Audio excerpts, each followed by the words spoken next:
You're listening to Revenge of the Drive-In, the podcast where Jim and Patrick watch and discuss a drive-in double feature randomly selected from action, horror, and exploitation movies with a list of over 2,000.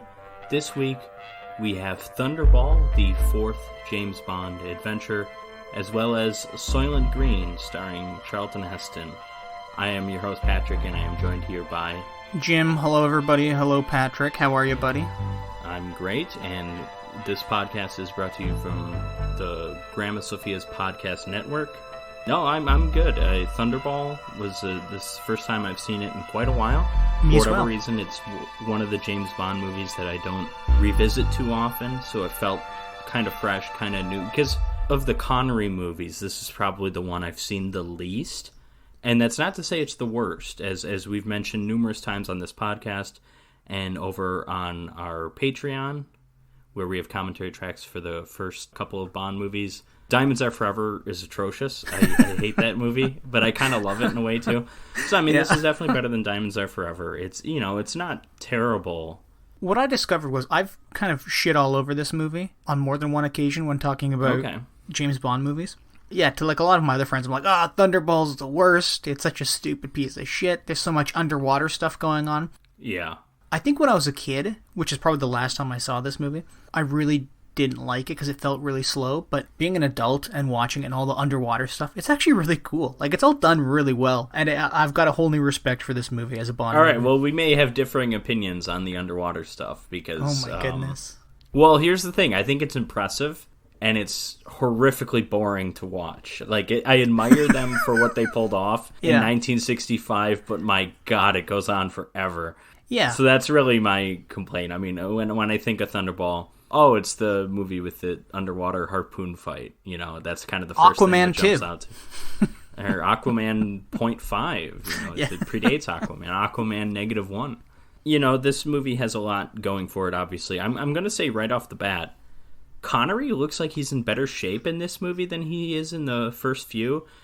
And what I mean by that, we see him shirtless plenty of times. So ladies, keep an eye out. But also, or men, or men. But also, the fight scenes, the action is handled better than it is in some of the earlier Bond movies. And what I mean by that, I know they do the sped up thing probably a little too often. But the action still feels more intense, and I'm going to say, if they're using Sean Connery stuntmen, it's less obvious. It feels like he's doing more than he does, certainly in Dr. No. I mean, Dr. No has 30 seconds of action in the entire movie. Obviously, this movie has more than that. Connery feels more involved in the action, and I don't know if that's how it's shot, or if it is just a lack of stuntman and Connery is actually doing more. I was comparing this movie in my head while I was watching it to From Russia with Love. And how there was a lot of action in that movie, but it all felt kind of It's all in the second half. Yeah, but it also all felt like... I don't want to call it over the top, but when you think of that gypsy camp fight scene... Yeah. That was a big action set piece. That's the only action in the first half of the movie, basically. But in this movie, you get a lot of one-on-one with Connery and people, which is really neat. I understand what you mean with the gypsy fight scene, which you could say the equivalent to the gypsy fight scene in this movie, in Thunderball, is the harpoon fight. Yeah. In that it's like Bond isn't even involved for the first half of that big fight scene, basically. And Bond, I don't want to say he's barely involved in the From Russia with Love, but there's just so many people around him. But then you do get that awesome fight scene between Connery and Robert Shaw in From Russia with Love. So you do get that one-on-one in that movie. And I think that's just about one of the best fight scenes ever put on film. I love that scene. I don't think there's anything in Thunderball that's quite as good as that, but there is a lot of it. There is a lot of action in this movie. And there's a lot of impressive... I don't want to call them filmmaking techniques, but there's a lot of impressive things that were pulled off for this movie. Like near the end, when you have people jumping out of a World War II airplane into the water, into the ocean. All that's awesome. You're like, holy shit, Yeah, this movie feels huge. It feels bigger than the previous Bond movies. And of course, the first three Bond movies were huge hits, so I'm sure...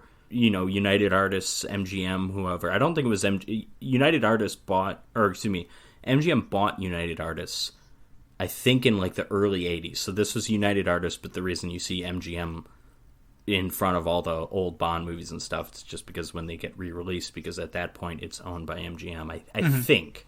But they were obviously willing to put a lot of money into this. Not that Goldfinger is a small movie, but I will say like Dr. No feels kind of small in retrospect. And From Russia with Love is bigger than that, but I think we've got the first 4 James Bond movies. Each one's probably bigger than the last. And until Thunderball, it was probably true that each one was better than the last.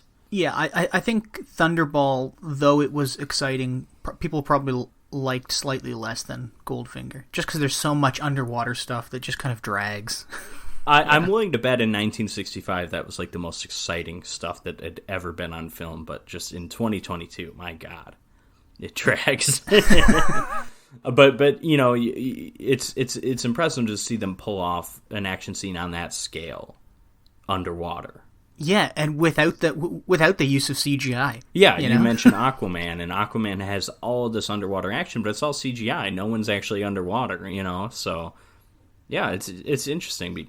You want to get started on the plot of the movie? Yeah. James Bond is in operation. And what an operator he is in Ian Fleming's Thunderball. So Thunderball, released in 1965, directed by Terrence Young. We've seen him several times throughout this podcast. Well, we've never seen him. He's been behind the camera, but yes. Yeah, stars Sean Connery, obviously.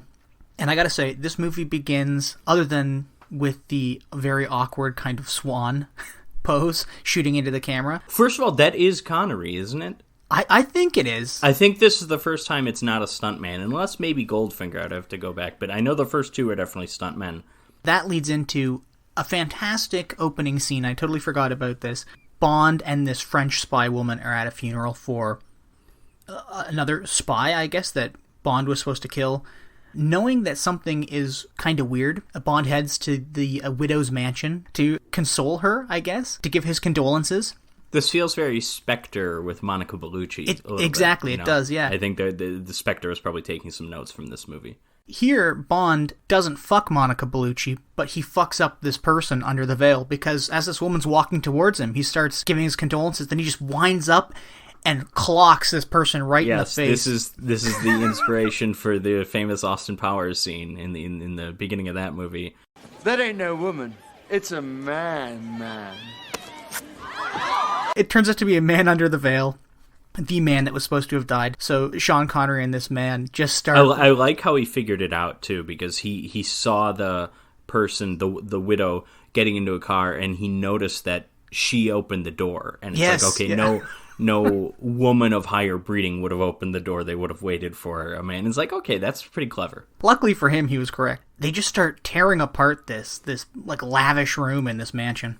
Everything is sped up, but it's still a fun action scene. Even though the speeding up stuff it feels very dated and it doesn't look great, but the action is intense. The way things are just breaking and people are getting thrown into walls and stuff. It's something. Yeah, and eventually Bond wrestles a hot poker, away from this bad person and chokes them to death. And as he's leaving the room, he picks up like a vase full of flowers and just throws the flowers on top of the body. Yeah. And then runs onto the roof, straps himself into a jetpack, and flies out of this mansion. And meets his accomplice on the road. Is this the least acting Connery has ever done as James Bond, where he just winds up and punches a widow in the face? You did an interview in which you said, not the worst thing to slap a woman now and then. As I remember, you said you don't do it with a clenched fist. It's better to do it with an open hand. Yeah. Remember that? Yeah. Yeah. And I didn't love that. I haven't changed my opinion. You haven't? No. Well, I don't know if it's the least acting, but it's certainly some of my favorite. Okay.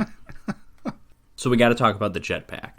We've been kind of seeing a rise in unbelievability of the gadgets, right? Because Dr. No, were there any gadgets? I don't really remember. I think he just had like an explosive watch or something, didn't he? Was that it? I don't remember that. But from Russia with Love, he's got the briefcase that, if opened the wrong way, lets out a little like gas thing. Like, okay, that's fine. That's believable. That's something that could easily exist. And maybe there's like one other thing from Russia with Love, but it's not much. Goldfinger was like transponders and stuff like that. We get the ejector seat, I think, is the big that's one. Right, yeah. That's where we establish a lot of the stuff with the car.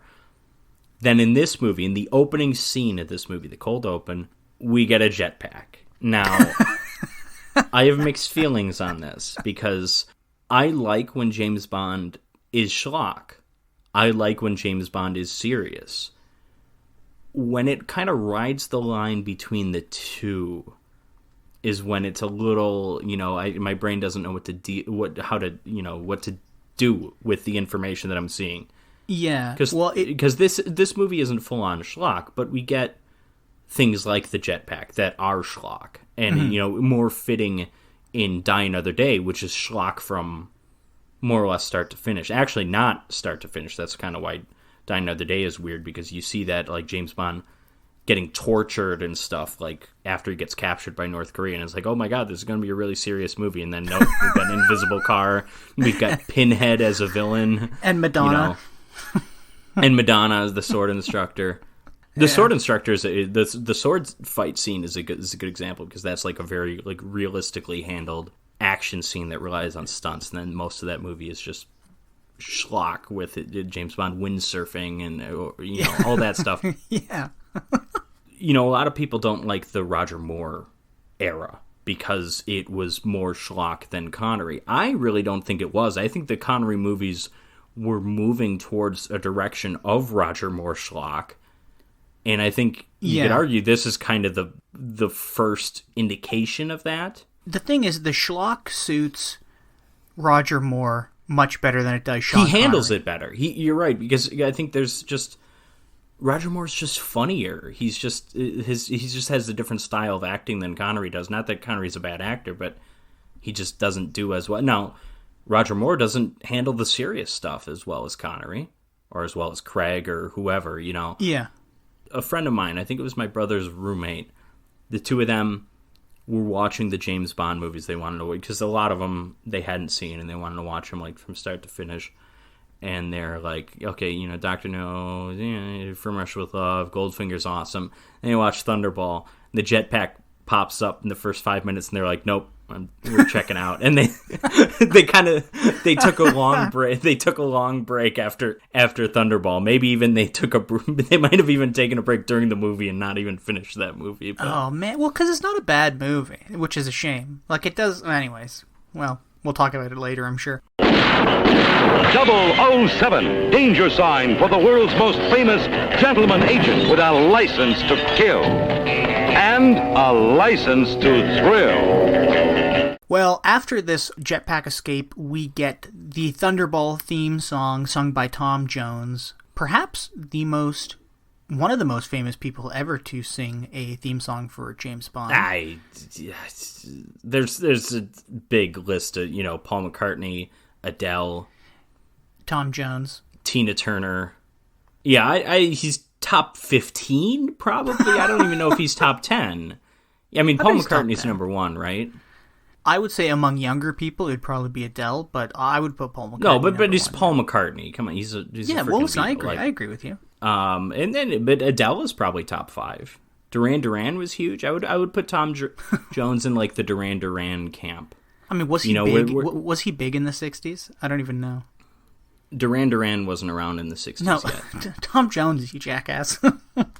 Yeah, this is probably kind of right around when Tom Jones became big, because he started with the British invasion, so he probably got his start kind of in 64, 65, somewhere around there. Oh, okay.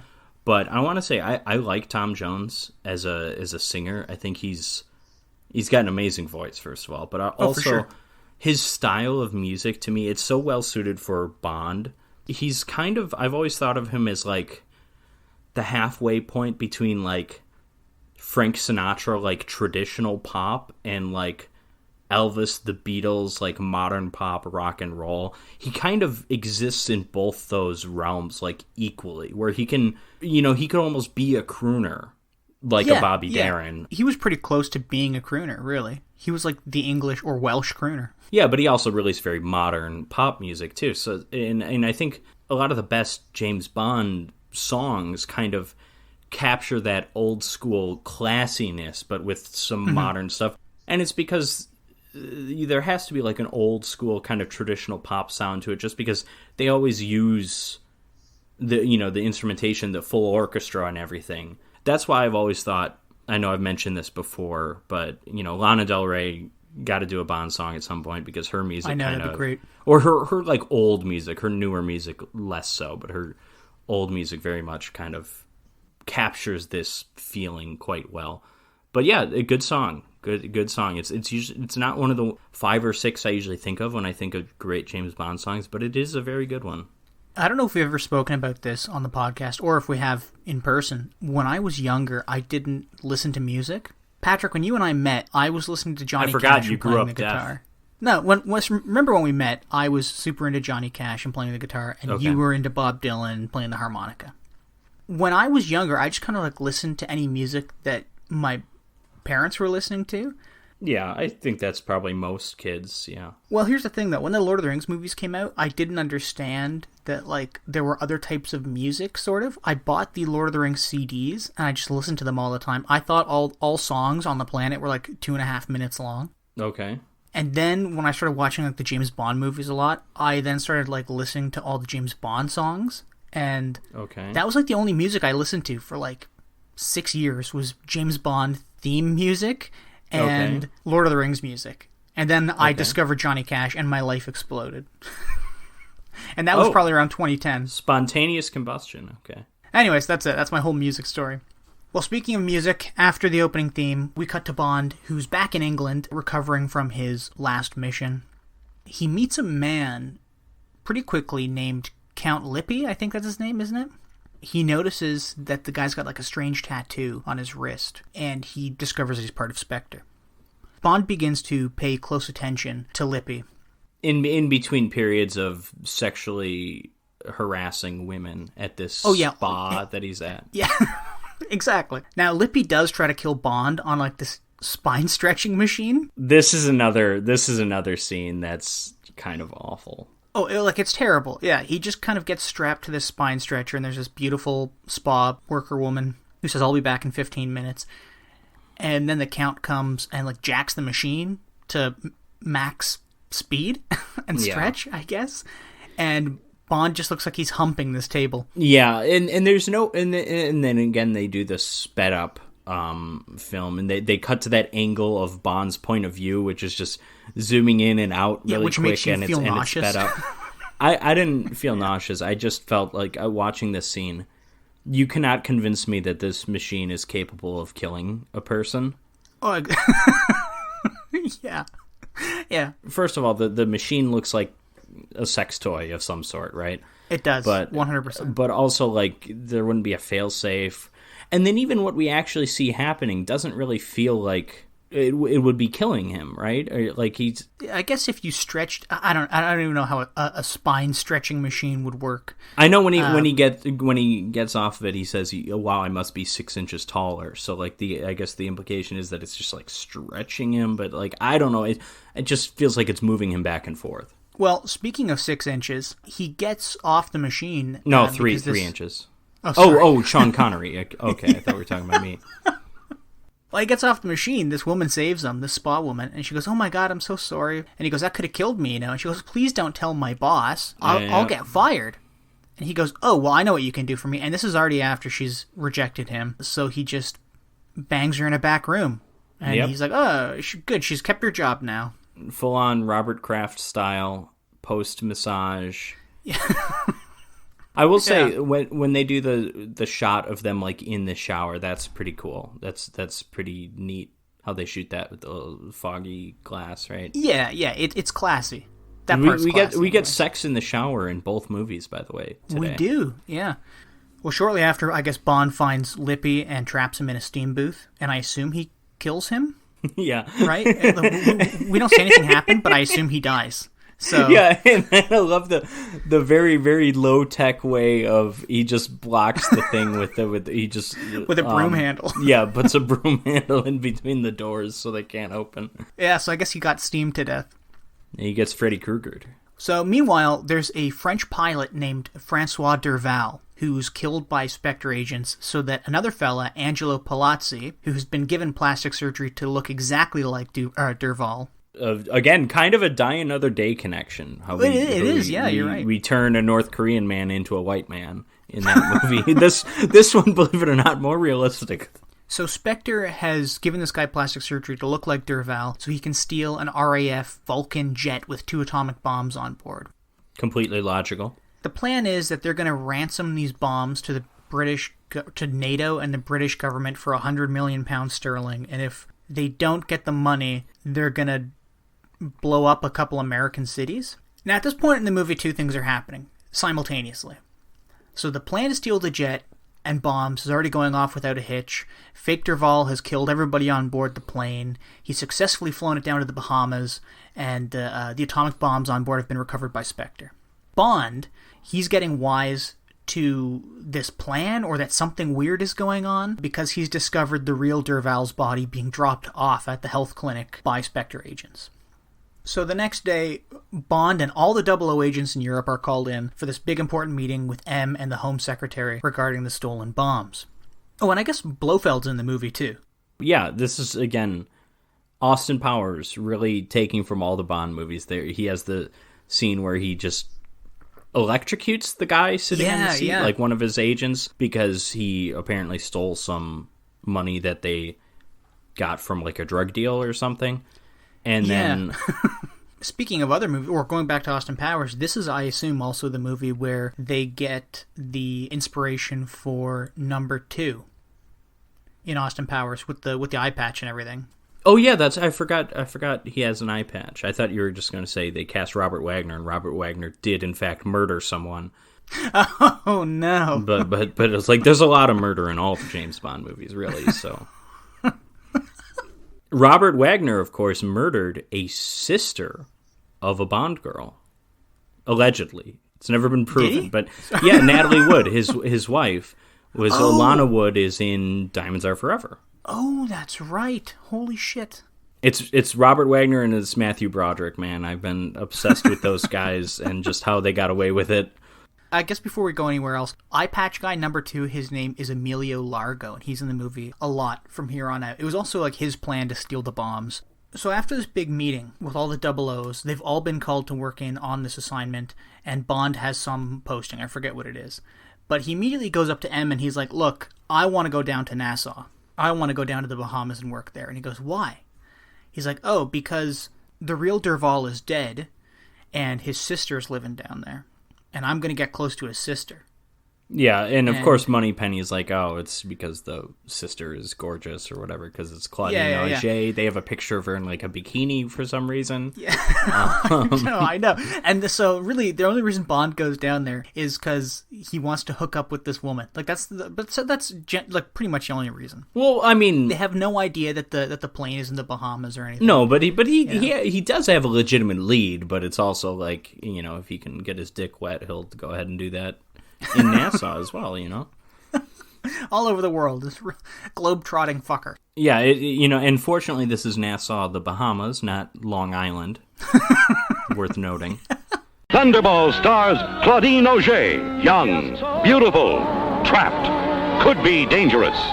So down in the Bahamas, Bond has come on way too strong to Domino, who's Derval's sister, and who is also the mistress of Amelia Largo. This was so confusing to me, her being the mistress, because at one point they say she's his niece, I think. That's what I heard too. But she's also clearly the mistress, and it's like, okay, so she seems aware that it's super weird for a smoking hot 25-year-old to be with a one-eyed middle-aged man. And the one-eyed middle-aged man is also seemingly aware of it, of how weird it looks, which is why they say niece at one point. But like, you would almost think she was in on the plan, or at least in on him being like a weird criminal guy who's like loaded rich. But I guess she just knows he's rich. She doesn't know he's a criminal. Yeah, which is, well, it's also confusing that her brother and her fake brother played such an important role in this plan. That's the thing. Is it a pure coincidence that she is his mistress, and also her brother was important for this? Or did he start dating her and then is like, you know, do some reconnaissance of his own and find out about the brother Because that would make sense, but then again, you'd think, I don't know, you'd think she's in on it, but obviously your brother gets killed, so... Perhaps in the book, he got close to the sister to get a hold of the brother, I don't know. But if you're that rich and part of Spectre, then surely you wouldn't need to get close to a woman it's just a little, to get a brother. Anyways. But I like we get a great sibling relationship here, even though we never see the two interact. But she loves her brother. She's talking him up all the time. I just think that's kind of neat. That's kind of nice. Yeah, she's like, oh, he's so fantastic. He's a pilot. Oh, he's amazing. And well, not just that he's a pilot, but that he's like devoted to like service, right? It's because. Yeah, and I think she finds out he's dead in like the last half hour of the movie. Yeah, so you mentioned the book. In the book, she's not Domino Derval. I think she's Italian, maybe, or something. And they changed the name because of the actress who they cast. They're like, okay, we got to make her French. Even though I don't know why they did, because the Bond movies have had no problem dubbing Bond girls in the past. Yeah. But that having been said, I'm assuming Claudine Auger is not dubbed in this movie, but I don't know, I wasn't even 100% sure she's French, because the only other movie I've seen her in, or the only other movies, I think I've seen her in more than one Italian giallo movies. She's the star of A Bay of Blood, which is one of my favorite Italian horror films of all time. It's by director Mario Bava. Fantastic movie. So... okay, she's French. I wouldn't have known, because no one knows what the hell ethnicity anyone in those Italian movies are, because they're all dubbed, Well, there's also a fair amount of dubbing in this movie. I don't know if you caught it, like especially at the carnival scene or the...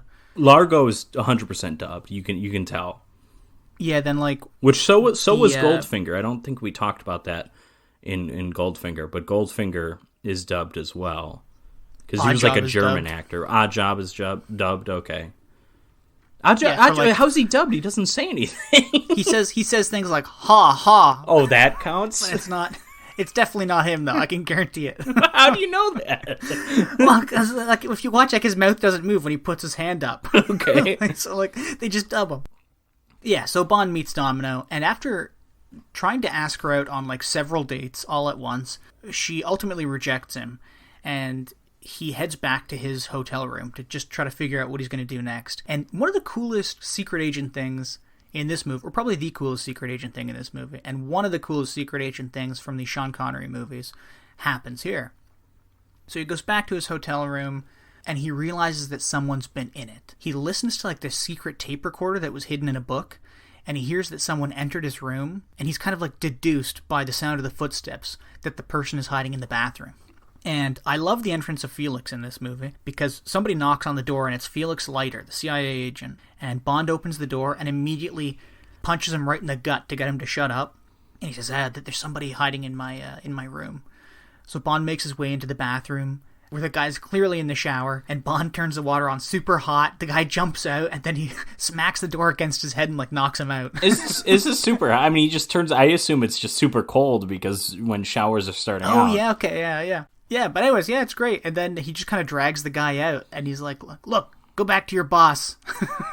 Like, tell him to leave me alone. Yeah, give him his gun back and everything. He says, like, he always releases the small fish that he catches or something like that. So he's putting this guy down. Yeah. Now go back to your friends and report. Tell them the little fish I throw back into the sea. When Largo deals with him, he just kills the guy because he let Bond get the best of him. But he doesn't just kill him. How does he kill him, Jim? Because this is classic Bond. Well, he throws him into a pool full of sharks. Right. Classic stuff. They do not have laser beams on their heads. But yeah, it is great. Like, it's kind of dopey and goofy. And, like, you can tell that these sharks are terrified. Like, in the scene, the guy's pushed on top of one of the sharks, and it, like, takes off in this pool that it's sitting in. Through film, they turn the water red, I guess. Like, it's not even like they put dye in the water or anything. They've just like turned the film red. Well, this isn't the first time we've seen animal-related attempted killings in James Bond, because of course we have the famous tarantula from Dr. No. But yeah. Exotic animals used to kill people. This is a thing, right? It's the sharks in License to Kill bites off a guy's leg. We get the Komodo dragon in Skyfall, eats a person, which is amazing. And then felt like such a throwback to old school Bond, because I think for the most part the modern Bond movies don't do that stuff because it's a little goofy. There's some other ones, right? What's your favorite animal? What to you is the most intimidating for like a bad guy to use an animal? I understand that the Komodo dragon is not used by a bad guy. He just happens to be hanging out at the casino and he kills a guy. Like, but now, are you asking me if I had to pick like any animal? oh, the or any alligators, animal from a Bond crocodiles, and Live and Let Die. Yeah, I wanted to mention that. Yeah, because that's one of my favorite scenes ever. I was gonna pick them. Like if you were thrown into like a pool or a pit full of alligators stroke crocodiles, I mean that's terrifying. Well, and it's the sheer number of them too. It's dozens upon dozens of them. Here it's like 5 sharks. You know, Yeah, and they're all nothing to sneeze They at. all seem to be very disinterested. Yeah, well, you know, but it's the alligators crocodiles is my favorite as well. Although I do like Komodo dragon might be my favorite animal in the entire animal kingdom. So I do love me a good Komodo dragon, but yeah, that Live and Let Die scene is just special. It's like my favorite stunt in any movie too. So Bond well, I guess not spontaneously, but Q shows up anyways and surprises Bond. He gets a bunch of gadgets from Q. None of them are like super cool gadgets like from Goldfinger. They're just like a watch that's also a Geiger counter, and Oh, well, he gets the breathing, some kind of breathing apparatus too for when he's underwater. Q's helping him with all this stuff because Bond is going to try to sneak onto Largo's ship, the Disco Volante, which is a great name for a ship. I don't know what it means. Yeah, it's what before language it is, but it's disco was a fantastic. music genre, obviously. Yeah. Disco, the Yeah. clubs might have been called discos at this time, but yeah, it definitely didn't have the connotation that it would have 12 years later or whatever, you know. Yeah, so Bond tries to sneak onto the ship, but he's spotted by a harpoon guard, and he's also caught on security cameras, and he's scared away by hand grenades, by everybody on board, like, throwing hand grenades over the side. But while he's down there, he does discover that there's an underwater hatch on the bottom of this ship. So Bond realizes that the plane that they're looking for was probably scuttled underwater. So Bond's next big move is to poke around Largo's house, which there's a fantastic scene. He goes there during the day, he's hanging out with Largo and everybody else. Largo brings him like skeet shooting on like the edge of his property. Oh, yeah. Largo shoots a pigeon out of the air, whatever it's called. A skeet. Bond Isn't goes, that what they're called? I don't know. Bond goes, oh, can I try? It surely can't be that hard. Or Yeah. He downplays how good he is with the guns, and then he basically does like a no-look shot or something. yeah, I It's know. Yeah, he's awesome. only like half looking, and he blows it Yeah. up in the background. He goes, oh, it isn't hard at all. Yeah. And so Fantastic. and then we get some more interactions with Domino, obviously, where like Bond is just like eyeing her up when she's like in a bikini, and she's like, I think I'd better change or something, you know? Yeah, I know. It's really kind of creepy, and I feel bad for her. No, it's classic Bond, which oftentimes is very creepy. That's fair, but I think it's fine Yeah. here. He first meets Largo at a casino, and Yeah. he basically just cleans him out, right? He just beats the shit out of him at this, is it Bunko? I have no clue what game that was. Domino says something like, oh, I want a drink, but Largo at this point is out all of his money, so he can't even buy her a drink. And then he's like, oh, mind if I buy the lady a drink? And then they go dancing for a bit, and he's asking her about his boss, and she doesn't appear to have any idea what Largo does or whatever. Or I guess Yeah, she boss, just hangs out by a not pool all boss, day, or boyfriend, Uncle. yeah. But then after he leaves, Largo demands that she tell him literally everything Bond says. So Largo's very suspicious of Bond from the second they meet, and obviously Bond thinks Largo's up to something. And also, Largo, I assume, knows who Bond is right off the bat because he's James Bond, and Largo's part of Spectre. Yeah. Right, he's like second in command of Spectre. Which always kind of bothered me is about, like, you can't have, like, a super spy who's also super well known. Like, that's just kind of like, what is this? Yeah, exactly. Well, after the skeet shooting during the day, Bond has to infiltrate Largo's compound at night because another agent named Paula was captured by Largo, right? I think that's what happened. No, she gets captured by someone working for Largo, but it's the other hot woman captures her because she gets into that room and because when does Bond beat her? I don't remember. The hot woman with the accent that's bad. Yeah, That one? Is that who- evil woman. After this, a little while after, she gets shot. No, I know she gets... Well, they meet, though, because she's showing up there for, like, a date, you know, quote-unquote, and then she sees the other woman there, and she's like, oh, well, James Bond must think highly of himself to invite both of us there, but then she just ends up using chloroform or whatever, right? Yeah, I forget. So they meet at some... She meets Bond at some point earlier. I don't remember the context. But the CIA agent Paula, she's captured. But by the time Bond gets into the house, she's already committed suicide. She bit down like a cyanide capsule. So now Bond just has to get out of there. So he does evade Largo's goons and stuff by jumping on roofs. And he also evades Largo's sharks, which is a great little scene. That scene's fun, yeah. He falls into a pool with this goon, and Largo puts like an automated like pool cover.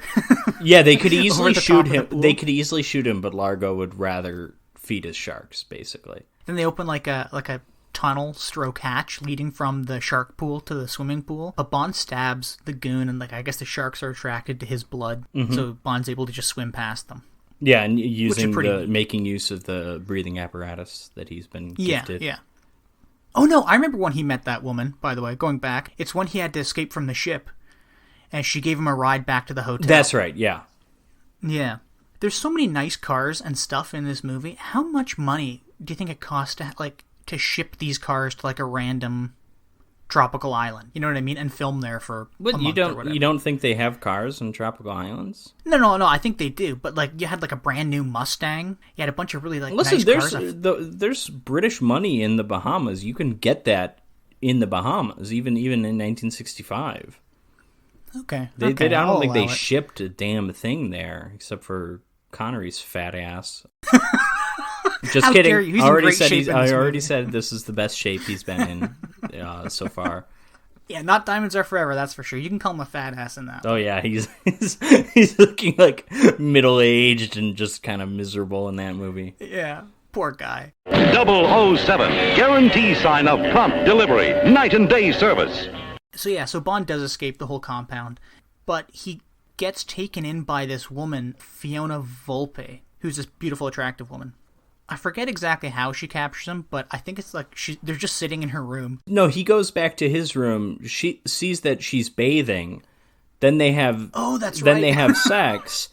Yeah. Which, by the way, for 1965 is there's a lot of sex. Incredibly risque. In the morning, then the other goons come to the door, and then they all capture him, even though he had a gun the entire time and could have just killed her. But nope, he needed to have sex. Yeah. Well, then they start driving him, I guess, back to Largo's place, and they're stopped by this big parade going on, and Bond escapes their custody by kicking a bottle of like booze. Oh, that's awesome. In this vintage Ford Thunderbird, and then lighting it on fire. Yeah. Which is really cool. And he kind of he gets shot in like the ankle, so they're tracing him by the blood, but then he hides in the parade float and everything. Yeah, and then he makes his way to a club where he kind of cleans up, but they surround him at this club, and Lady Fiona, she starts dancing with him on the dance floor, surrounded by people, and all these bad guys are about to take Bond out. And kind of at the last second, as they've got their guns trained on him, he turns, and one of the goons shoots the woman in the back, killing her. Bond kind of like shuffles her body over to a table and sits her in a chair and says something like, "Do you mind if my friend sits this one out? She's just dead." Yeah.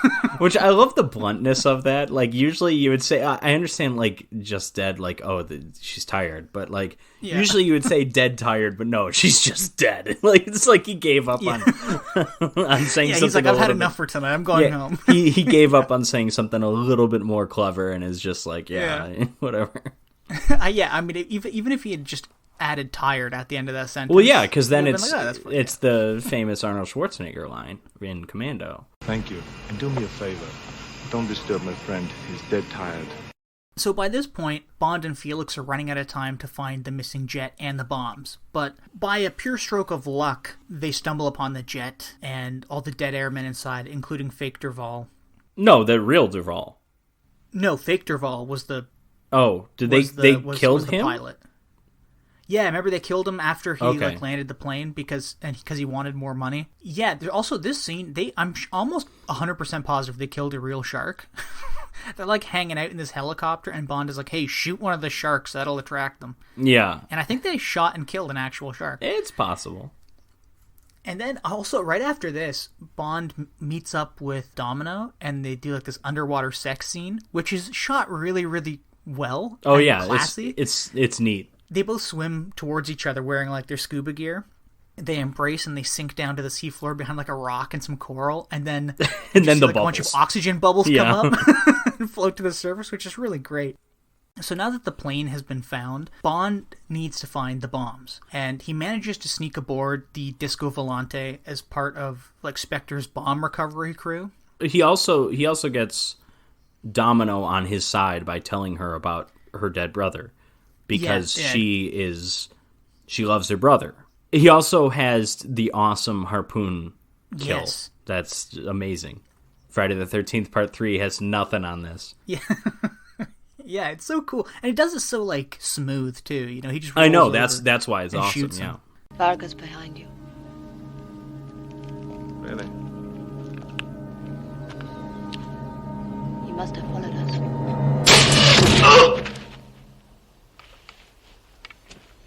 I think you got the point. Yeah, so Bond kind of secretly joins this bomb recovery crew, and he sneaks aboard, and he's led directly to the stash of atomic bombs, which they remove from, I don't know how to describe this, they remove from under an island. Yeah, it's like an underwater cave, basically. And then Bond was fighting with a guy, and he accidentally gets trapped in this underwater cave, but he does make his way out. So Largo and everybody, they're headed towards Miami, because that's where they're going to set off one of the bombs or both of the bombs or whatever. Bond is essentially marooned on an island until Felix just flies over and rescues him. Now, this is the big, exciting action scene from this movie, from 1965. It's the big action scene. It's exciting, I don't know. Yeah. That's worth debating. Well, I do agree. I really do. But in 1965, obviously putting it in context, this is unbelievable, because how much like underwater footage is there? Well, first of all, we've already had a bunch of underwater footage. Bond fought a dude, they swam out, they scubaed their way out to the bombs and everything. But this scene where it's just, I guess, Navy SEALs, they never say who these guys are. Yeah. The people that jump down from planes and stuff, and they're attacking the Largo's men. Yeah, Largo's militia or whatever. And thankfully they have clashing, scuba uniforms, so you can tell who's who. That's, it's appreciated. Yeah. Everyone's coordinated. Yeah. But yeah, we just get it's great. harpoon shooting, and then the Largo's men have these like underwater jet ski kind of things, which also shoot harpoons. Yeah, it's awesome. And again, this whole scene starts off with Largo's men underwater, and then you have like this big like DC-3 or something like that, I don't know, fly like low over the ocean, and then like 15 people jump out with parachutes. Well, I think it's more than 15, but yeah. Yeah, it was a hell of a lot of people, and they all come down into the ocean and start fighting underwater off the coast of Miami. And we should note that the first portion of this action, because this whole action scene goes on forever. It almost has a 3-act structure in and of itself, because Bond isn't even here yet. So the first act is no Bond, and I can't describe how incredibly awkward it is to have all of this without music, because the first act of this action scene, no music. Yeah, and it's just all weird. Just sounds of bubbles and harpoons. It's just weird. When Bond joins the fray, then we get the classic action music, the classic Sean Connery action music that we heard at the fight at the Gypsy Camp, which I don't think was in Goldfinger at all, but it's in this movie. It's probably in You Only Live Twice also. This music is reminiscent of like original series Star Trek fight music. You know what I mean? Dun, dun, dun, dun, dun, dun, dun, dun, dun, dun, dun. Yeah. The Kirk versus Spock with the Q-tips. Yeah, now imagine people cutting oxygen lines and stuff underwater to that. It's essentially the same thing. Well, there's no real oxygen line cutting until Bond enters, because that's kind of his thing, is he goes around with a knife. And drowns people. He rips off masks. He takes his knife people. And he stabs some people. He takes his knife and cuts off the oxygen. He also drops like a grenade into a room with 3 people in it. That's and blows awesome. Them up. That is really cool. Although that was a little weird too, because in that scene when he's being chased by like, I don't know, 5-6 men, he takes them into like some underwater wreckage, and he leaves his oxygen tank or whatever, so they follow that because they see the bubbles. They think that's where he is. Meanwhile, he's just using his Q-equipped breathing thing. So they follow that, and then they're like, oh, this is weird, what's this? And then he just drops a grenade. And the entire time that we're doing this, you almost get the impression that James Bond's the only good guy left because we haven't cut back to anyone else. But then when those guys are disposed of, Bond goes back to the fight, and there's like a bunch of good guys left still. There's like dozens of them because they end up winning, they end up overpowering Largo's men. There's something about watching people being hit with a bunch of harpoons that is both terrifying and kind of brutal. Incredibly violent. Just the long... I mean, it's more violent visually to watch like an arrow or a harpoon hit someone than it is to see someone get shot with a gun. Yeah. Because just you have that thing sticking out of them, and it's just... Visually, it's just a little bit more disturbing, I guess. But it's... Yeah, I don't know. And also, at one point in this fight, they also harpoon a shark, and then it just swims away. Yeah. The good guys do prevail. They kind of... Like, you see it very briefly as the camera's panning and like following Bond and Largo. You see all the good guys kind of like corral what's left of the bad guys and like start forcing them to the surface. Yeah, because a lot of them surrender. Now Largo and a couple goons are escaping, and Bond is chasing them back to Largo's ship. Which I get, like, at this point, Bond is the only one that can stop Largo and recover the bombs. As they come up to the water, like, is it the U.S. Coast Guard, like the Navy or something? They show up in, like, these big, like, battleships with cannons on them. Coast Guard doesn't have battleships, so I'm going to say this is the Navy. Yeah, that's what I would assume. Also, you keep saying it's just off the coast of Miami, and I'm not 100% sure they are that close to Miami, because when you see the people diving, when they jump out of the plane, they're close to a coast of some sort. But then we also see how frickin' fast this Disco Volante goes when they put it into hypergear or whatever, when they get rid of half the ship, because there's like a ship inside a ship, and the ship inside the ship goes super fast. And it's like, and then the ship, but they never arrive. They never make landfall. It's like, I thought they were like close to Miami. I don't think the bombs are in that part of the ship anymore. I think they left them. Well, either way, the atomic bombs kind of disappear because when the Navy shows up and starts blowing the shit out of the bad guys, the back end of the Disco Volante catches fire and they kind of like jettison it. So the bombs aren't on that end because then that whole end just explodes when the Navy hits it. And Bond and Largo and a couple other guys and Domino, they're on the front part of the ship, which turns into a hydrofoil, which is really awesome. Oh, we forgot to mention, Domino is in captivity because Bond, when he made an alliance with Domino, gave her his Geiger counter watch or whatever, and said, right, yeah. I need you to find out where the bombs are being held, or like what, not where they're being held, because he knows they're not on the ship. But he's like, I need you to find out when they get loaded onto the ship. So she's walking around with the Geiger counter. And then Largo finds her, sees what she's doing. So he ties her up and is like about to torture her. Yeah, with ice and a cigarette. Yeah, and then he gets stopped because stuff's going on. Meanwhile, there's also that one other guy who ends up being like a hero. Who's just like... Yeah, who then you never see again afterwards. He ends up freeing Domino, and he has like a line or two, or he just like, I guess he thought Largo was going too far or something. He was on board up until this point, but now like, okay, bombing Miami, I don't really feel great about this, And it's like, okay, so he has a change of heart, I guess, and enough to save Domino. While Domino's being untied, Bond is having a fist fight with what's his name again? Largo, yeah. He's having a fist fight with Largo on the bridge, and it's a goofy looking fight, and it's not because the fighting itself is silly, but there's like that rear screen projection thing that we're being shown, and you're on this hydrofoil with like sped up footage, and you look like you're about to crash into islands, and the two of them are kind of they're like reaching for the steering wheel and just narrowly, like with how fast, based on the screen, with how fast they're going, they would not be able to react to avoid any of these things. It's it feels very fake, and it reminds me a little bit of kind of how fake everything is at the end of Goldfinger when they're on the plane. A little bit like that, where it's just like, oh, I wish we had something a little bit better than this for the climax.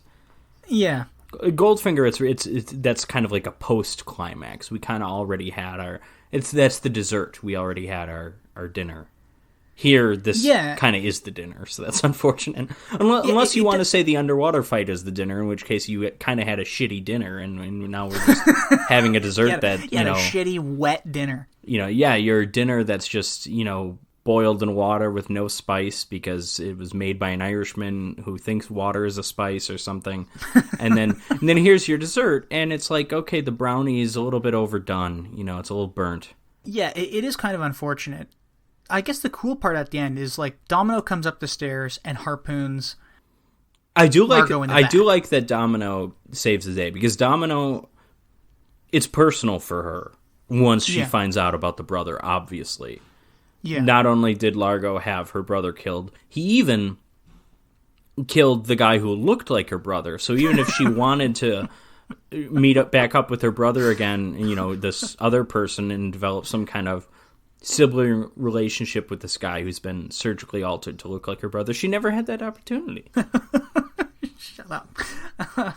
Well, yeah, he gets his just desserts, his overcooked brownie, and he's killed, but he wedges his body against the steering wheel, and they can't turn the hydrofoil before they hit an island. So Bond, Domino, and man who helped Domino all jump off the ship. The guy who does it, he says that's his second line of the movie, or third maybe. Yeah. He says, "I've never learned how to swim," and Bond's like, "Well, it's as good a time as any to try or something to learn." I know, yeah, and they all jump off the ship. So I'm assuming that guy drowns. I assume so because you don't see him at the end of the movie. But yeah, so the ship runs aground and just explodes in this ball of fire. So presumably the atomic bombs aren't there either. Then right after, a plane flies over and drops a raft, and Bond and Domino swim over to the raft and get in it. Bond is like doing like this weird thing where he's like hooking himself up to something, and he releases a big like helium balloon. This is the coolest thing in the world. Yeah, exactly. And then the plane flies back over and catches the metal wire that's attached to the balloon and like lifts Bond and Domino into the air, and they go rocketing through the air. Notice he's strapped in, she isn't, so she is literally holding on for dear life, even though when we see the close-up of them, no one seems that concerned because it's, it's the cheesy rear screen projection thing, but, like, I love that, like, he couldn't have hooked her in better, like, But, then that's the end, then the movie just kind of abruptly ends right there. So, Patrick, how did you like Thunderball after watching it for the first time in many years? Thunderball is good. It's not great. The last two Bond movies from Russia with Love, Goldfinger, are both great. This one, it has its problems. I think on a filmmaking level, it's possibly the most impressive Bond movie up to that point. I'm just thinking all the underwater stuff, how difficult that must have been to pull off.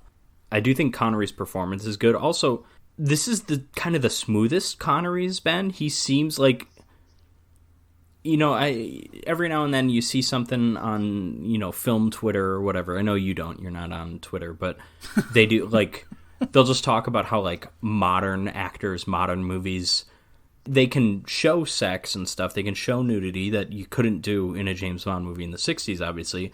But that just the performances, the acting, isn't as sexual, know? Yeah.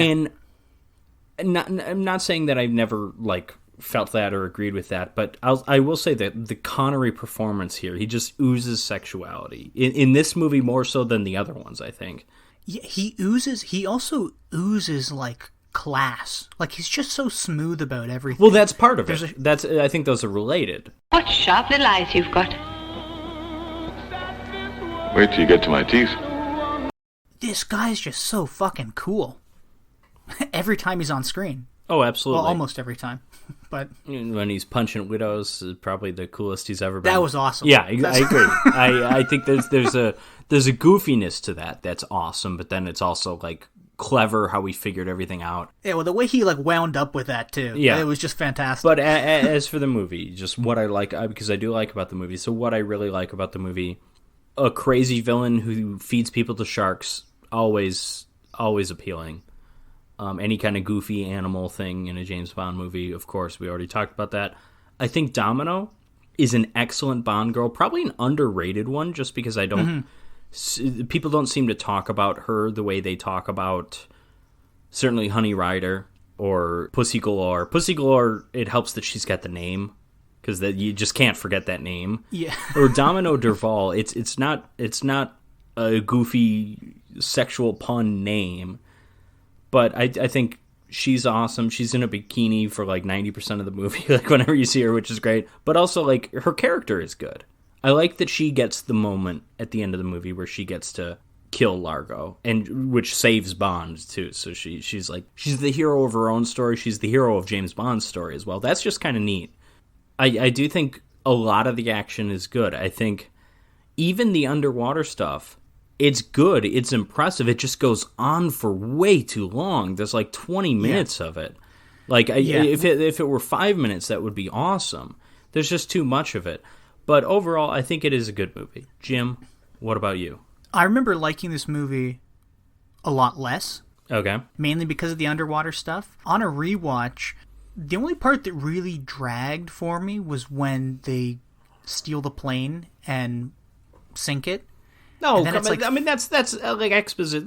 That doesn't drag. That's the movie. That's the plot. They need that but they're like 15 minutes underwater, pulling a cover over the plane and like taking the bombs out, and it's like, okay. See, okay, I guess I don't remember that being distractingly long or whatever, but whatever. Kind of aping off what you were saying, Sean Connery's acting in this movie was great. He looked, and again, like just him oozing that charisma and charm throughout the movie really kind of sold you on this sexy super spy. Connery's part of it, but speaking of the women as well, is this the sexiest of the first 4 Bond movies? I'm going to say yes. Yeah, 100%. Got the woman in the bath. We got who he ends up having sex with in the bed, which is a really risque scene for 65. You got James Bond fucks a woman underwater, and it's tastefully shot and everything. You get basically 3 Bond girls, woman in right? the sauna.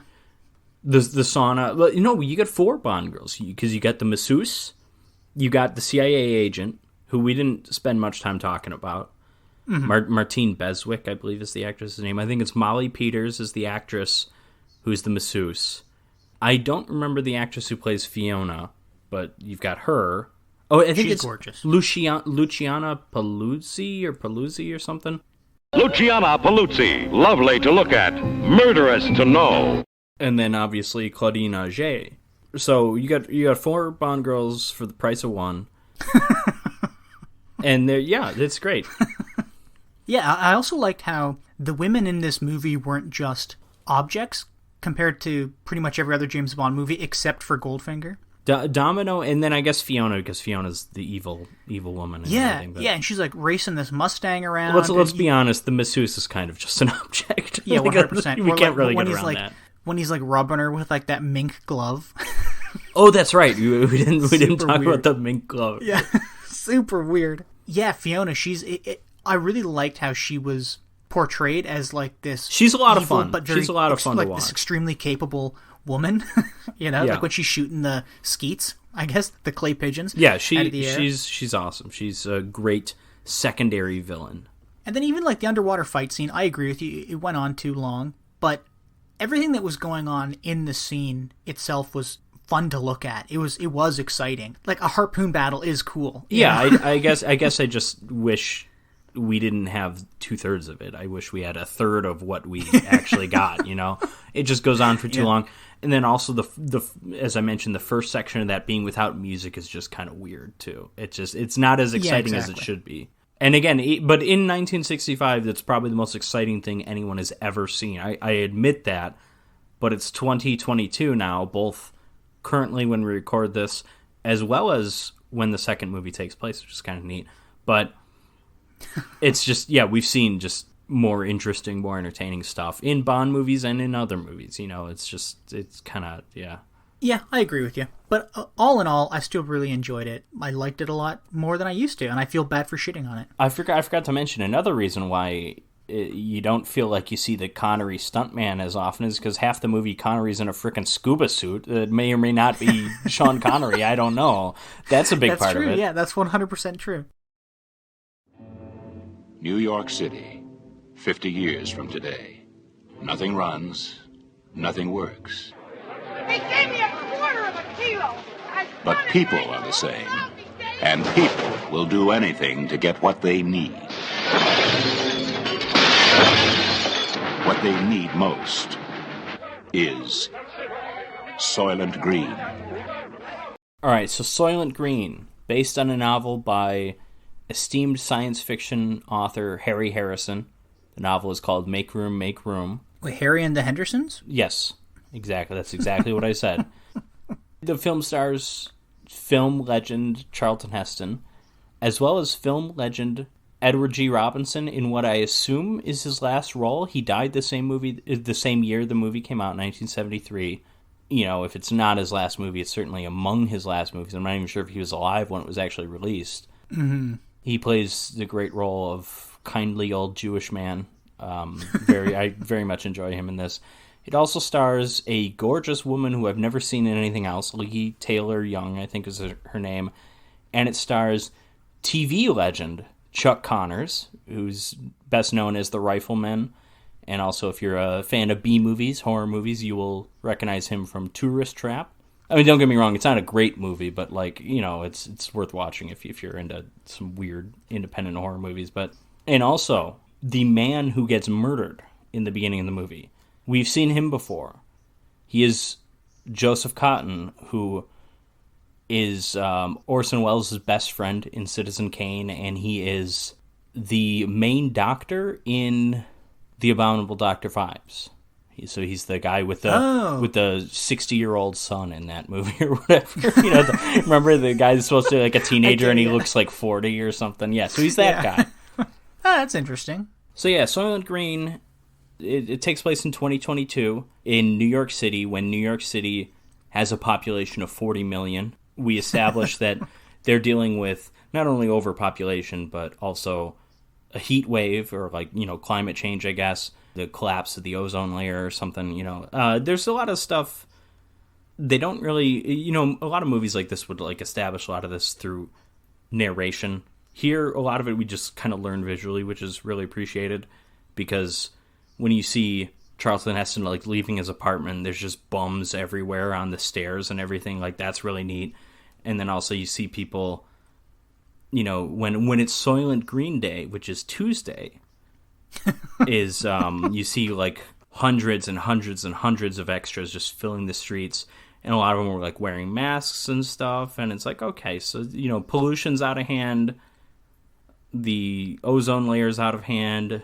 There's not enough food. There's not enough food. Which is why food there's, shortage. like, fake food, soy foods. A Soylent isn't soy food. That's, I don't think, because Soylent is a real thing, right? Is it? Yeah, no, it is. I mean, it's Soylent Green isn't a real thing, but Soylent is, like, I think a lot of people, it's like a powder, I think, usually, and it's, I think some people have Soylent as, like, a pre-workout or maybe a post-workout thing.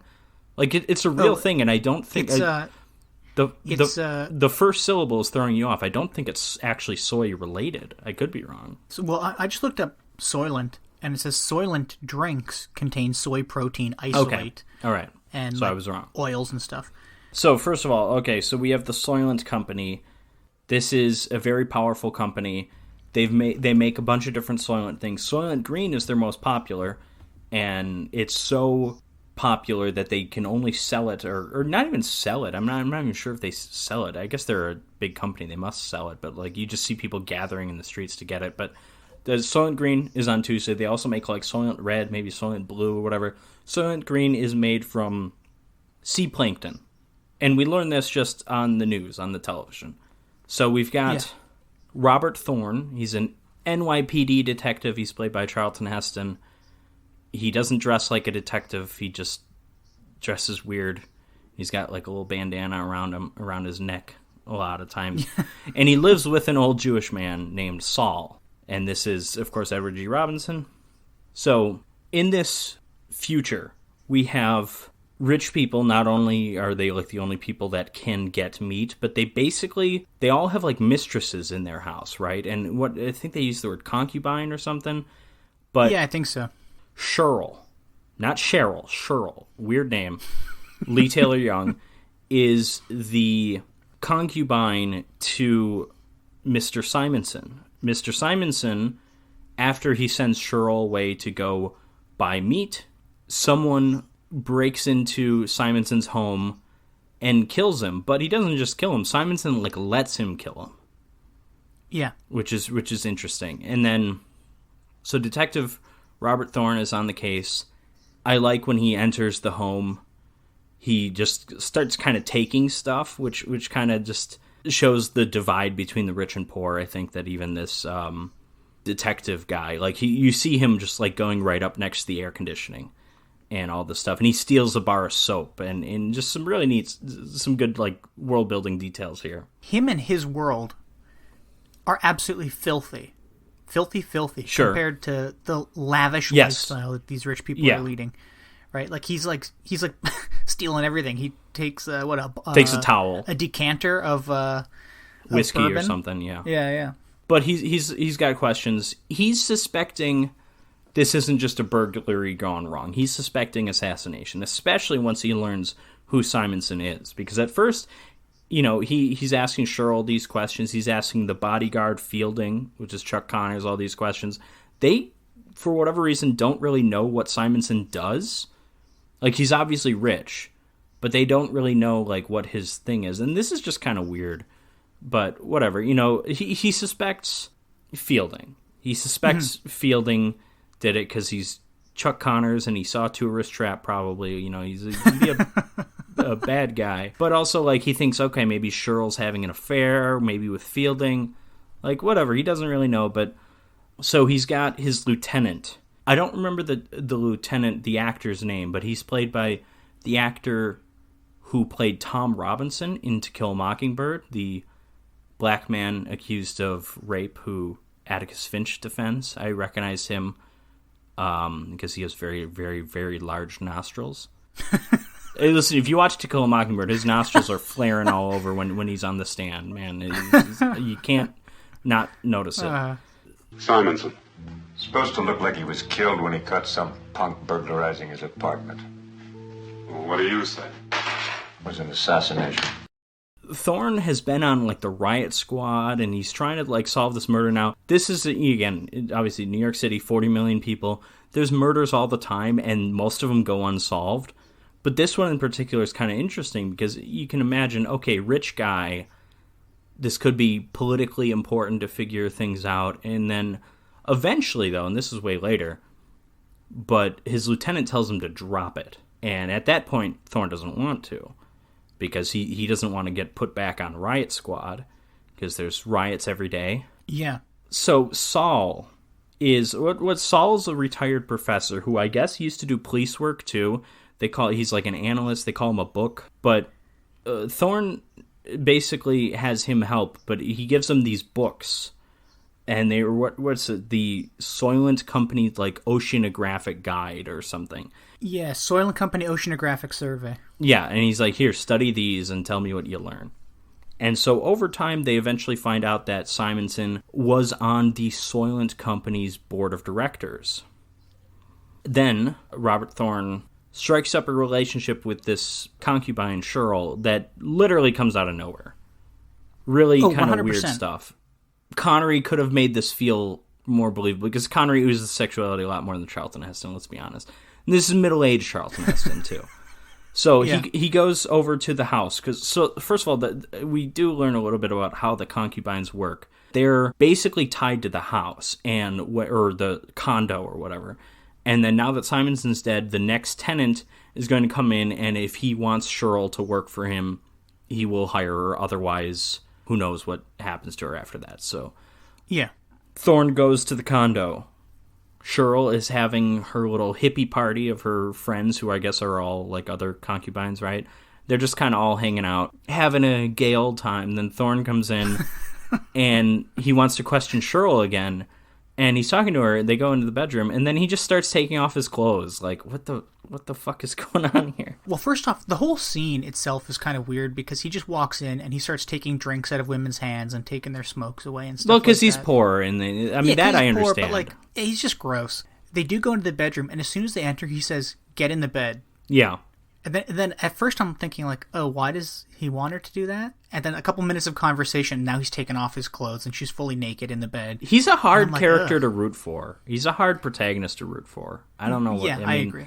But also, Cheryl's performance, Lee Taylor Young, she seems so sad all the time. Like, it just seems wrong to be making moves on her. And then on top of that, he essentially has no game. They just have sex. He doesn't like hit on her and get her interested. No, it just kind of happens. It comes out of nowhere. And at a certain point, it becomes, if not love, there's something mutual. And it's never really established when that happens. And it's just weird. It also hurts. Well, first of all, I looked this up. Lee Taylor Young, she's in her 30s in this movie, which actually surprised me because she looks even younger. She says she's 21. The character says she's 21, but then... Yeah. That's when she's speaking to the new tenant, and the tenant's like, "Oh, well, someone else told me you're 24," and then she's like, "Well, we're both lying." The actress is in her early 30s. Charlton Heston is like late 40s, or so early 30s, late 40s. Yeah. It actually the age difference looks worse on film than it actually is with the actors. Compare Roger Moore and any of the women in the Bond movies when he was older in his last couple movies. It's way worse. However, you're right. It looks Tanya weird, Roberts and it all kind of that. feels weird. Tanya Roberts also in Tourist Trap, of course, with Chuck Connors. No, it doesn't look right. And then on top of it too, and I think this could be a thematic thing. I don't think it. It's debatable whether or not it really is. But you mentioned the dirtiness of Thorne and stuff, and it's like, meanwhile, Cheryl isn't rich, but she lives in a rich dude's home. And so she's always clean and beautiful and made up and stuff. And meanwhile, you get this, like, Neanderthal-looking guy. Sweaty. Yeah. It's just like, okay, that's kind of interesting. And it's one of the reasons why the second time they have sex is in the shower, I guess, probably, because he needs to clean up. So after doing some digging around, he finds more reason to suspect Fielding, because he goes over to Fielding's place, Fielding lives with the black woman, and the black woman is enjoying strawberries. She tries to hide the spoon. Strawberry jam, I believe. Well, whatever. But he very cleverly snatches the spoon, brings it back, gives it to Saul. Saul, of course, is old enough to remember when food was readily available. Saul tastes it, and he's like, "Oh, strawberries," and he says something like, "These cost like $5,000 or something." Okay, what's this bodyguard doing with $5,000 worth of strawberries, right? So yeah. he has reason to think that maybe something happened, that the bodyguard was in on this.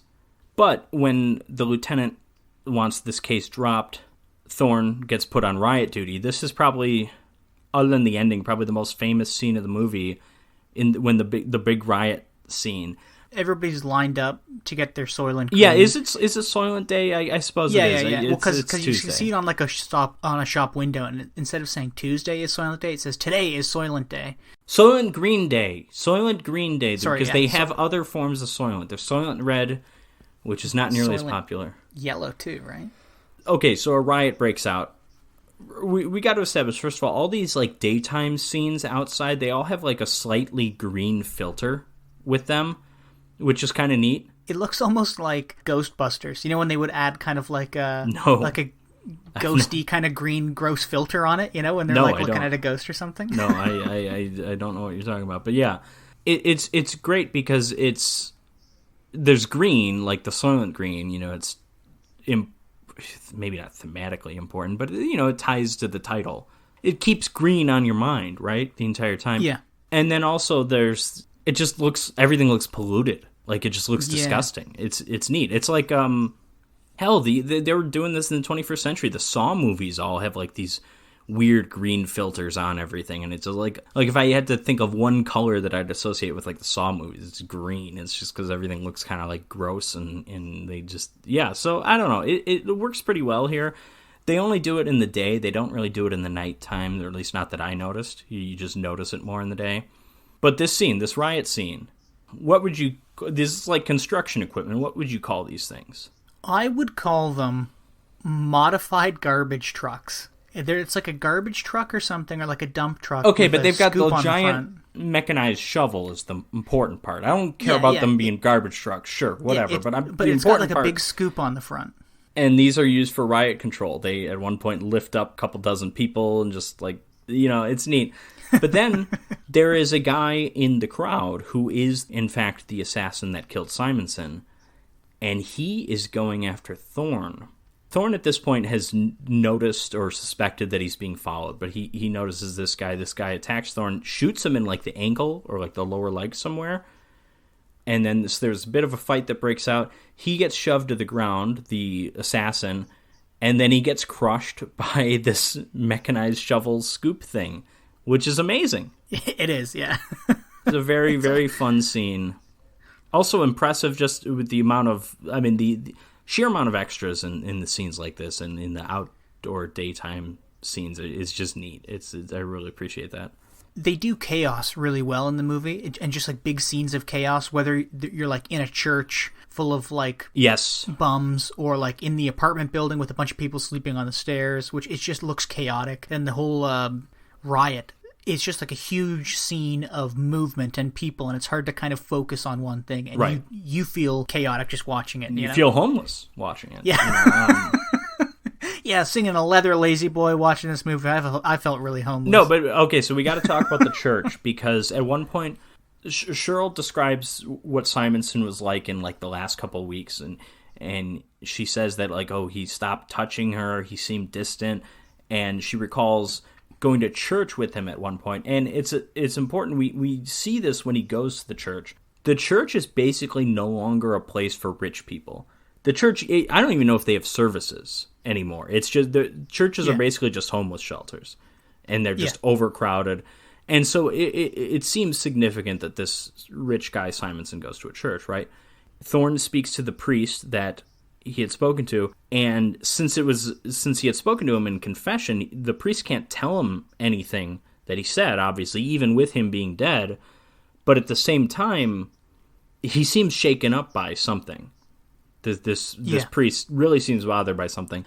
I do like how we established this. Like, the first couple times that a character learns about what Simonson had learned or what Simonson was involved in, we as the audience don't learn what it is, but we see how much it really bothers the people that do learn, which I think is really interesting. It's good storytelling, because then we have Saul going to his book club or whatever, this like underground. It kind of reminded me of like Fahrenheit 451, or it's almost like he meets with these people that like discuss books, but it's almost like it's an underground thing. And not that books are illegal or whatever, but like books are just uncommon.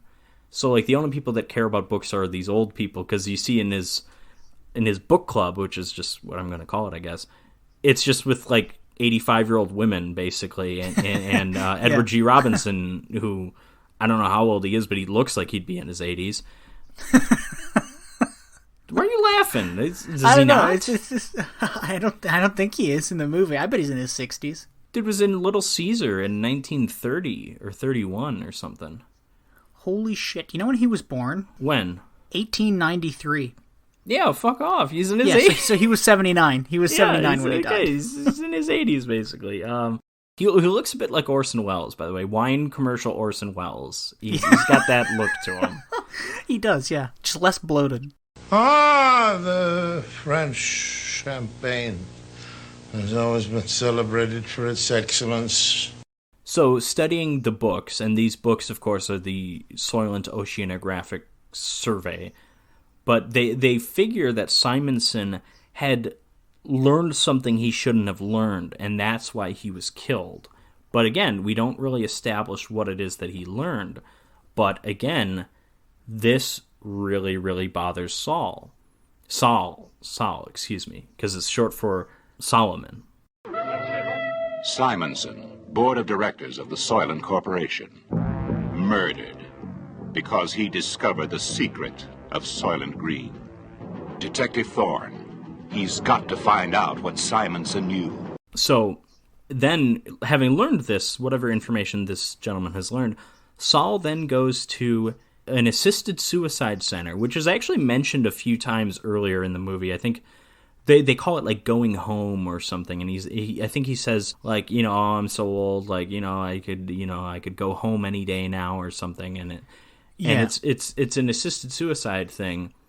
And Thorne really doesn't want him to do this because he likes him, they're friends. At this point, Saul thinks it's time, and he leaves a note for Thorne. Thorne reads the note sometime after the riot, because he's running around this, because when he reads the note and heads to the institute, this assisted suicide thing. He's running with a limp because he was shot. At a certain point in the movie, he just kind of stops limping, which, whatever. Yeah, I'll give it to him.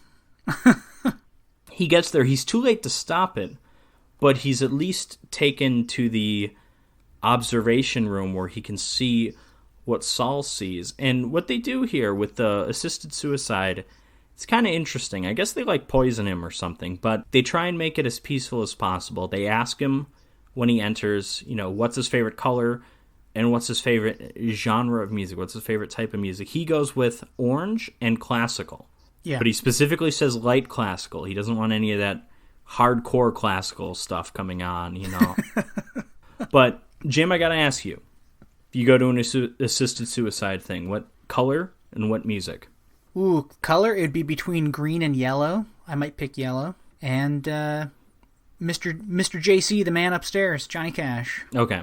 How about you? Well, Johnny Cash might be downstairs. We don't know. But, no, for me, tempted to say maroon. That's and a nice I'm color. going electric blues.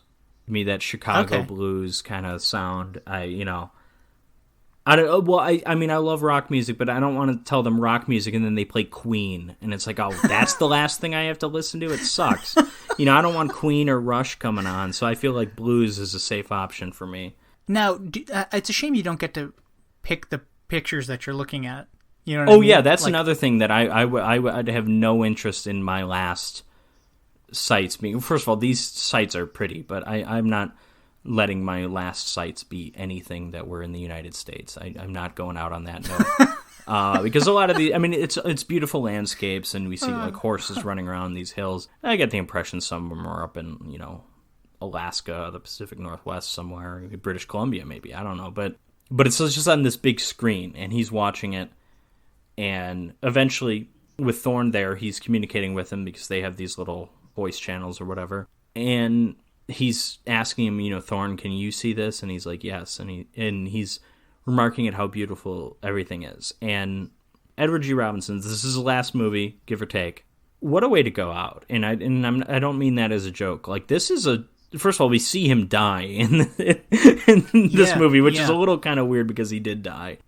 This is a powerful scene, and it's so well acted by Robinson. He really, not only earlier what I was saying about him being shaken up by the news, or, what he learns, but that he knows he's dying, but he's also, overwhelmed with the beauty of it all, but then also how he needs to get one last bit of information to Thorne. I think it's a really great performance. It really is.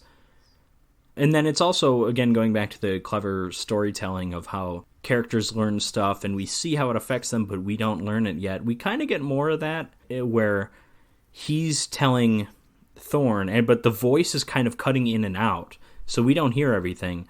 And then they eventually, we don't hear anything at first, but then he knows whatever he's trying to communicate is important. So they give him the little headphones or whatever to put in his ear, and so then only he hears it. So we don't hear it, but he does say something like, you need to prove it. You need to get to the some commission or something, and you need to prove this thing. This thing that Simonson learned that got him killed, and this thing that Saul learned and now wanted to die now that he knows it. This scene is also fantastic because the whole movie is kind of depressing. Everything in it is depressing. Yes. And here you have a man taking assisted suicide as a way out, not only because of what he learned shook him up so much, but it's so depressing to hear the truth of whatever he heard. Yeah. But also, the whole world has just beat him down. He can't, he can't go eat strawberries, That's what I was going to say, is that kind of reinforces what he learned as being as powerful as it is, because the whole world being as depressing as it is wasn't enough to make him want to die. This is. Yeah. That's powerful. Yeah. That is something. Yeah, because this is a guy, again, going back to, he's one of the few characters in the movie who seems to be old enough to remember when life was different. He remembers strawberries. He's overwhelmed when Charlton Heston gives him the whiskey or the bourbon or whatever. Well, he's even overwhelmed when he's eating plain lettuce. And Charlton Heston is like, I don't understand what's so Oh yeah, awesome and then about the this soap, playlist. that he's never seen a bar of soap as big as that he brought home, and it's just a normal bar of soap, right? Yeah. It's a great performance from Edward G. Robinson. This is really, it's not, when you think of great Edward G. Robinson movies, this isn't one that you put on his Mount Rushmore, right? Because this is an accomplished actor. Little Caesar, probably a signature role, one of the classic gangster pictures of the 30s. It's when it was him and James Cagney doing their thing. And then also, he's not the lead role, but Double Indemnity, one of the greatest movies of all time. Edward G. Robinson has a very big role in that, and he's plays a really fun character in that movie. Double Indemnity, can't recommend it enough. One of the great film noirs of all time. Yeah, it came out in 1944, I yes. think, right? Great movie. Billy Wilder, I think, directed it. Fred McMurray's in it, and Barbara Stanwyck. This movie, it's no Double Indemnity, don't get me wrong. There is a noirish feel, though. I mean, it's kind of like a, neo-noir is the term that gets thrown around in like any modern-ish movie that has the kind of the noir elements, but also I think it was because the first time I heard of neo-noir, it was Blade Runner. So I've always associated neo-noir with science fiction, even though it's not. Yeah. I think you could say John Wick is a neo-noir. There's no science fiction in that, but like it's not. I mean, I'm not the biggest Blade Runner fan, but even I'll say Blade Runner is a better movie than this. But it's cut from the same block of granite that Blade Runner is cut from. There's a little bit of like a boring ass detective doing some, uncovering this great mystery and this conspiracy kind of thing. Like there's no real conspiracy in Blade Runner, is there? I don't remember. Yeah. There's like an evil corporation in Blade Runner. That's kind of what's going on here. Yeah, and the conspiracy is about whether or not the robot people can actually be alive or not, right? Well, yeah, and then the conspiracy is about Ridley Scott's a crazy person and keeps... And adding unicorns to the everything movie. He does and says about that movie after it's come out has made the movie worse. That's the real conspiracy, but... He has retconned more stuff than J.K. Rowling has with Harry Potter. All right, or George Lucas, or... Yeah, that's true, yeah. Okay, so, with Saul now dead, they put him in... They cover him up, they drag him out, and Thorne starts following the body. And the bodies at this clinic, at this assisted suicide clinic, are stuffed into like a dump truck.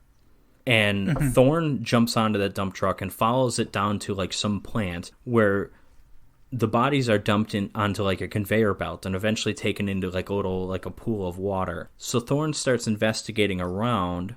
He's spotted by a couple of workers who he throws off of these like balcony areas. The first guy just kind of falls to his death. Second guy, awesome stunt, just throws him off and he like hits the conveyor belt hard and just kind of bounces off of it. That's an incredible stunt. I love that. It's amazing. And it's kind of like I'm watching it. I'm like, oh my god, it's painful to watch. Yeah, it's it awesome. Really is.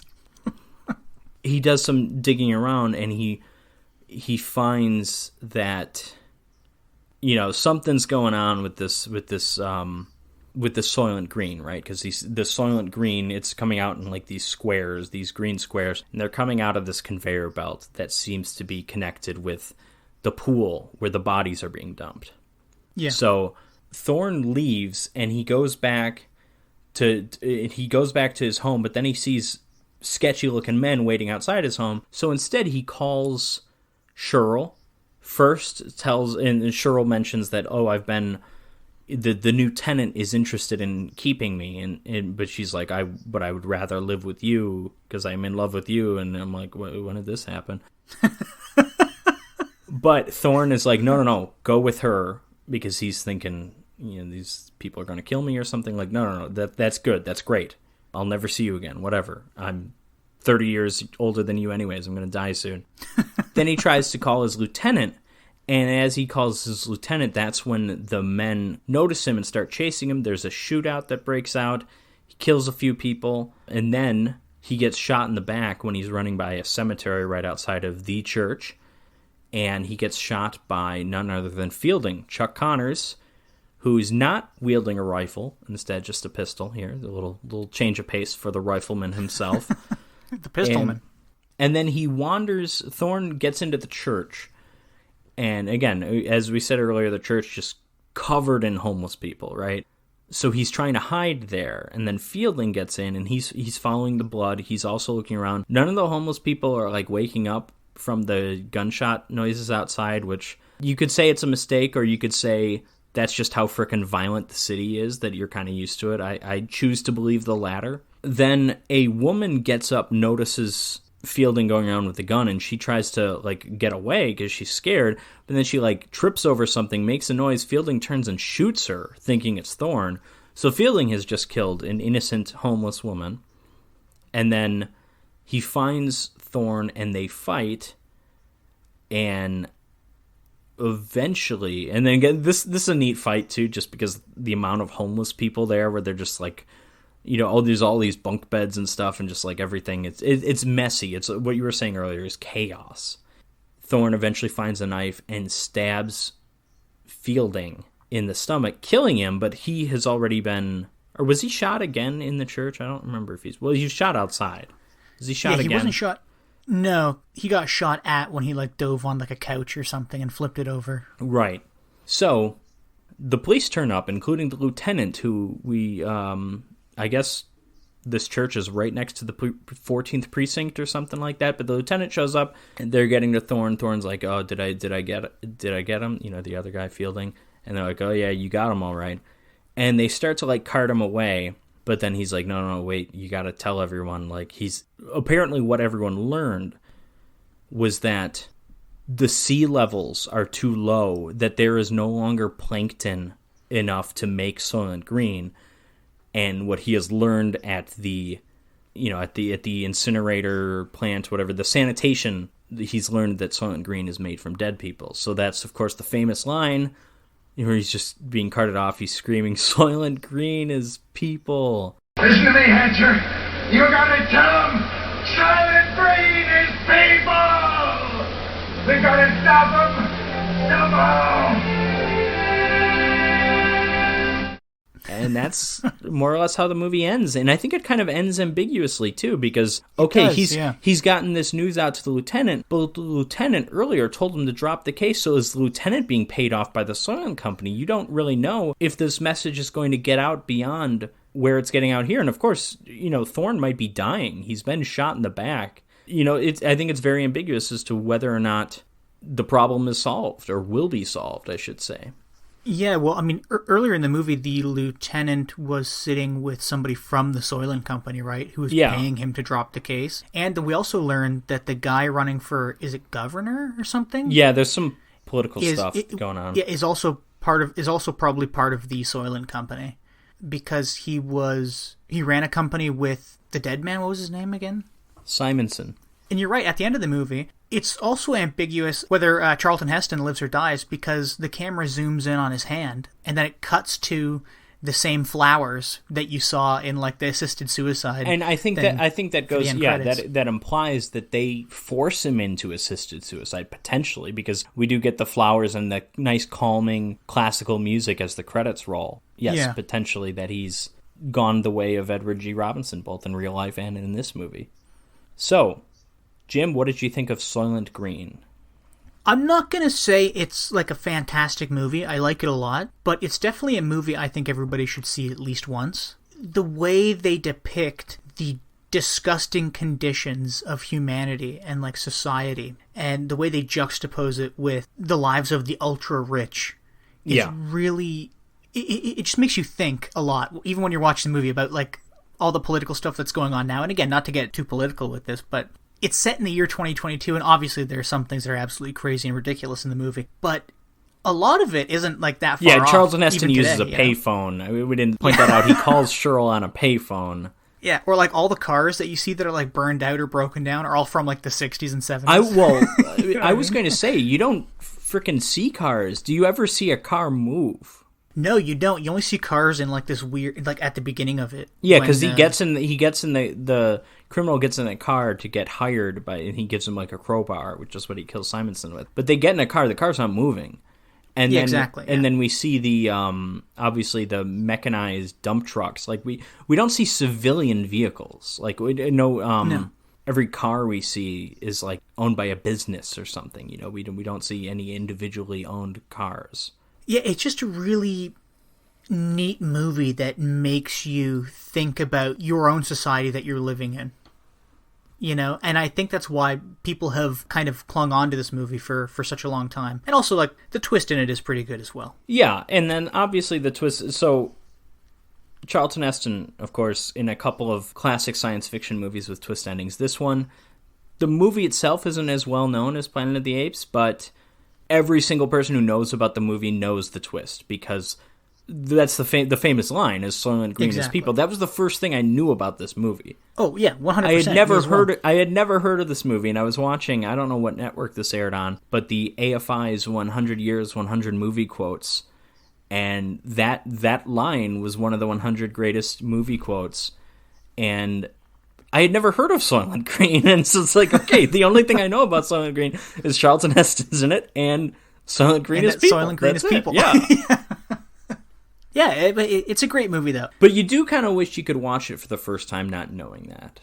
Oh, for sure, 100%. Because I do think the movie, you know, there's clues. First thing we actually see in the movie proper is the Soylent Company on TV talking about. So, like, okay, so we know Soylent, there's something going on, there's something fishy. There's clues planted throughout, not necessarily that you could figure it out until the very end, but, you know, it's certainly enough to keep you invested in the mystery. How did you like the movie, Patrick? This movie's good. It's not. I don't think it's great. It's aged really well in some ways, and it's aged kind of poorly in others. I'm not crazy about the Charlton Heston performance.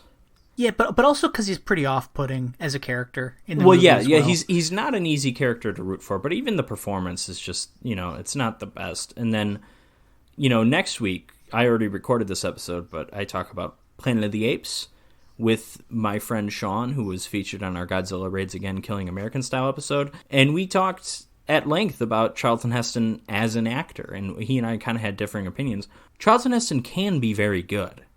I think he's outstanding in the Ten Commandments. I don't think he's that great in Ben-Hur.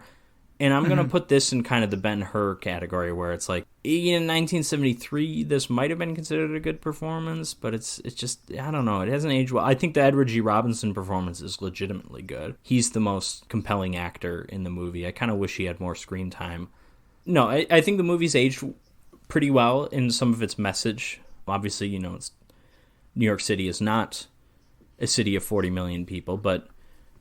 You know, that kind of environmentalist, like the polluted stuff going on, like, I'm not going to say we literally see that now, but obviously climate change is a big concern for a lot of people. And then the divide of the rich and poor is obviously relevant. And I mean, it's classic science fiction where it's social commentary. It's not satire. If this were satire, this would be Jonathan Swift, because it has something in common with A Modest Proposal, obviously, but... Yeah. It does, yeah. Now, hey, I got a question for you, though. What's that? If you had to live in this dystopian world or the dystopian world of Blade Runner, which one would you choose? Blade And Runner? why? I mean, well, I guess it's difficult to give a proper answer because we only see cities in the same one city in each movie, right? But I'll say Blade Runner doesn't seem to be as miserable, does it? Like, there's lots of colors and lights and if it's Blade Runner 2049, you can have a virtual Ana de Armas girlfriend. Like, that's fun. Yeah, I'm okay with that. That's fine. I don't know. I mean, Blade Runner is a much more pleasant future to live in than this. This is disgusting. Yeah, it just made me sad actually watching this movie. I was just depressed, I guess. But that's watching the most of this. That's movie. what the movie's going for, though, too, obviously, and so I do think that's something that works well. I do like a lot of the things that they don't really go into detail on. You kind of just pick up on, like, how the church is. Rich people don't have anything to do with the church anymore, and it's because the church is just occupied by these homeless people and stuff. Oh, that's interesting. Mm-hmm. The concubine thing, I don't know really the kind of the modern day, I guess. Is Simonson a sugar daddy? Is that what he is? He kind of. You know what? That's a good question. But I will say one thing that's kind of interesting about this movie. Obviously, we don't see a lot of Simonson. Cheryl seems to have genuine affection for him, whether or not it's in like a sexual romantic sense. She seems to like him and be genuinely upset when he's killed, and I mean, all that we see him do for her is he gets her a little video game, like an arcade video game kind of thing. Yeah. But and then it's like, how much is that really with Simonson? How much of that is really just Simonson enables her to live a life that she wouldn't be able to live? I don't know. It doesn't really matter, but it's just kind of interesting. It's definitely a slow movie, and as awesome as the payoff is with the mystery, I don't know, it's kind of a simple movie too, you know what I mean? Like, there's not... I feel like we could have done some more stuff in the middle to kind of... There's no red herrings or anything, it's just kind of... The movie proceeds pretty straightforward. The thing that interests me the most about the movie is the world that they're living in. It's not necessarily... Sure. The plot. Yeah, you know what I mean? I understand perfectly well. Yeah, and I think that's fair too.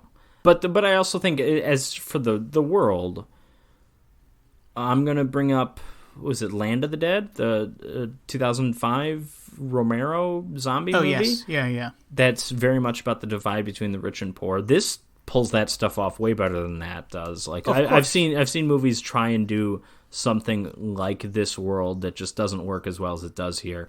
Some of that's the visuals, just again the green filter, just everything looks disgusting, and then a lot of that's just the just the extras and everything. It's good. You could say this either ages it poorly or ages it well, but I'm going to comment on kind of the lack of technology in most movies. When you're making a future movie, you mentioned Blade Runner, I mentioned Blade Runner.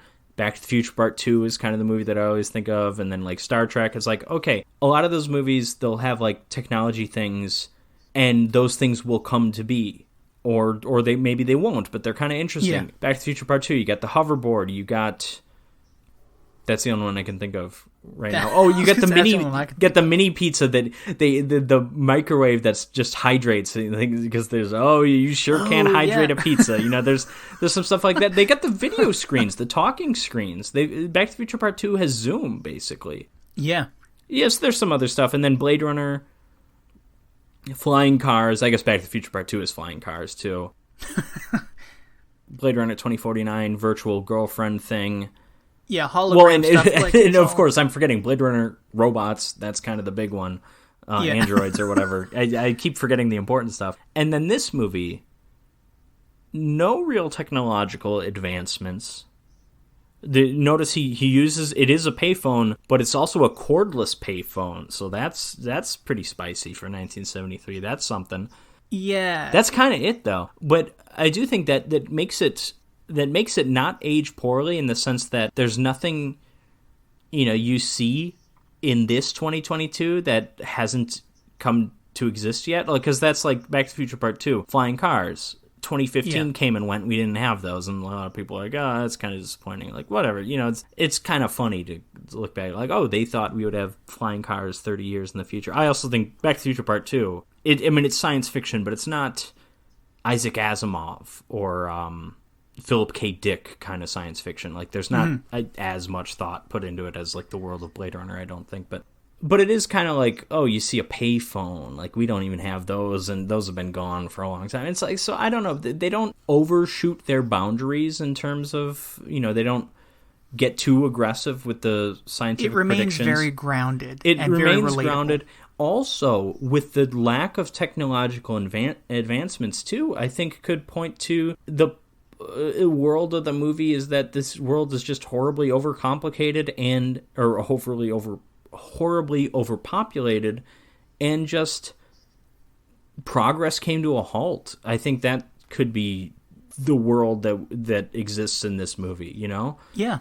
So I think it works. They don't even use cars anymore. We were talking about that. So I just think that's kind of worth noting, is kind of, if you're a science fiction fan, it's interesting to see that this isn't, a lot of movies that handle the future handle it in a very different way. Jim, which of these two movies do you prefer? You know what? I will go with Thunderball, just because I enjoyed watching Thunderball more. It was less depressing. Okay. Yeah, how about you? I'm going Thunderball. Definitely less depressing. Also, the performance, we kind of joked about this earlier, but the oozing sexuality of Connery versus the kind of creepy sexuality of Charlton Heston. Yeah. I enjoy that more. I think Thunderball has its scenes that kind of slow the movie down, but Soylent Green, for the most part, is just a slow movie from start to end. So I just think Thunderball's more entertaining, more exciting. Yeah, I agree with that. So, how do you think this works as a drive-in double feature? I like it as a double feature because I like how you have this flashy movie about a sexy super spy that's like a globe-trotting adventure with all these beautiful women, and he's living like a life of luxury as a spy, you know, hanging out in the Bahamas, staying at fancy hotels, stuff like that. And then you have this movie, which is just like depressing. All of humanity's depressed. Nobody's eating any actual food. It's all soy food, and you can't buy groceries. You can't even find booze. Everybody's dirty and sweaty. Yeah, exactly. So you can't. I assume everybody's also smelly. You know, it's just like such. It's just such a neat comparison between those two movies and society and life between these two movies, and I really like that from this double feature that we have here. Well, I'm going to say it's not a great double feature, and I think I'm focusing on the pacing or the slowness of Thunderball. Has that quote-unquote exciting action scene that goes on for 4 hours of the underwater harpoon fighting, and it just, like, it sucks the air out of the movie, and then it also, like, the goofy ship steering scene, and, you know, we kind of end on a relatively low note. We technically end on a high note when they with the plane airlifting them out of there. That's pretty awesome. But yeah, like overall, the movie is definitely exciting for the most part. But it has those like moments that really drag, and that overall that keeps me from putting Thunderball in the upper echelon of Bond movies. Then I think like Soylent Green, it's a different type of movie. Don't get me wrong, but Soylent Green is kind of all of that. It does drag. It's a fine movie. It's a well-written movie. It's a well-imagined world. But it's not that entertaining. And then it's also kind of visually ugly, intentionally so. Intentionally visually ugly with the green filters. Yeah. But even the costumes and stuff, Charlton Heston's just like, everyone's wearing like khakis, and it's just kind of like, I don't know. And then you get that's what I love about it, though. That's what I love about putting these two movies together. That's what I love about it as a science fiction movie, because that's the world that they created. But I just, and then also thinking, going back to the sex angle, Thunderball is an incredibly sexy movie, and then there's like more sex in Soylent Green, and it's like incredibly unsexy. I don't I don't know how to describe it otherwise. No, you're right though. You're right. But again, like that's what I like. These movies are so different. But like even like in my head, I was like, oh, all the dragging in Thunderball kind of complements the dragging pace of Soylent Green. Right. I think I'll take movies that are very different, you know, that might complement each other in their differences. If it's an entertaining sit through, I think that for 4 hours, this is not the most exciting. You know, it's not quite a full. It might be Thunderball's over 2 hours, I think, and Thunderball's 2 hours and 10 minutes. Yeah, Soylent Green is like an hour 55, I think, something like that. Hour 30. Okay, never mind. It felt longer, but yeah, I'll take a 3 hours and 40 minutes of kind of different movies if they're at least like exciting, and just for two movies, this is not the most entertaining. And I get that, and like for somebody like me, where I love James Bond, and that captivates me. I mean, like the plot's kind of silly, but everything in Thunderball was fun for me to watch, even if it was dragging a bit. And then I also love sci-fi, and I really liked that whole social or societal aspect of this movie, and that's what kept me engaged in Soylent Green, was just living in that world for the duration of that movie. But yeah, I can understand why you don't think it's a good double feature, and why a lot of people wouldn't. But I'm sticking to my guns, pal. All right, well, I already mentioned next week we're doing Planet of the Apes, because I'm joined by my friend Sean. But in addition to Planet of the Apes, we cover Bill Urbain's The Giant Spider Invasion. So a double feature of apes and spiders. That will be next week here on this podcast, so be sure to tune in. Be sure to check us out on Twitter at Drive-In Podcast, no underscores, hyphens, or spaces. Check out patreon.com/Revenge of the Drive-In for exclusive commentary tracks from Jim and myself, including several James Bond films that we've done, and as well as you'll have access to extended cuts of episodes to hear some jokes and things that were left out, and you will also be able to listen to the episodes early before they are released to the general public. So be sure to check that out if that sounds interesting to you. Jim, thanks for joining me. Thanks for having me, as always. All right, do you have anything to say to close it out? I can't think of anything. No. but leave this in, because I think that's funny. All right, peace. See you later.